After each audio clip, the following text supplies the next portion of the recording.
So what is the difference between an aerosol and a droplet, and why is that important?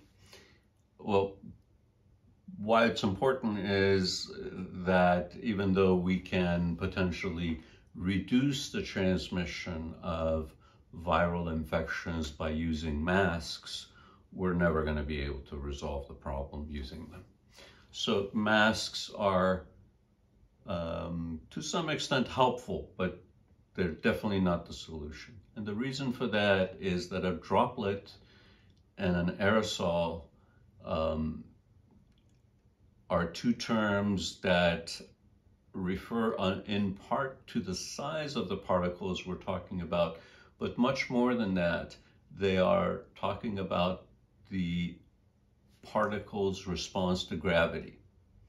So a droplet is something that's large enough and heavy enough that when it comes out of your mouth or out of your nose, it is affected by gravity just like everything else, and it takes a trajectory straight down to the ground. So depending on how much force you're producing when you are speaking, this thing can go maybe 2, 3, 4 feet from your mouth before it hits the ground. So unless we're talking about windy conditions and other things, if we're in a still room, you're 6 feet away from me, you're probably very safe from my droplets. Aerosols are a completely different deal.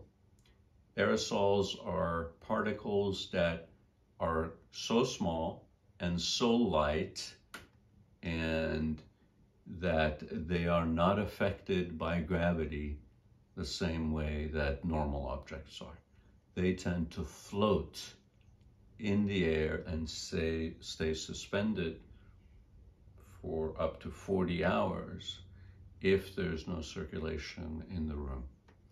Not only that, droplets and aerosols that fall to the ground can subsequently be aerosolized again and come back into circulation. So this is the problem with masks stopping viral infections, is that for most masks, even for the N95 mask, the failure rate is quite high, below 500 nanometers, between 100 nanometers and 500 nanometers. So above that, they're fantastic. Below that, they're fantastic. But in that range, they fail. A virus like COVID-19, which is 125 nanometers, if it's by itself, or it's in a twin, or stuck with 2 or 3 other viruses, it will still be below the 500 nanometer size, which means it can act as an aerosol, and it can get through an even well-fitted, perfectly functioning N95 mask. So masks are helpful, but there's no substitute for you not being indoors with people for long periods of time, especially in rooms that don't have good circulation, and that keeping the doors open, interacting with people outdoors, there's no substitute for that.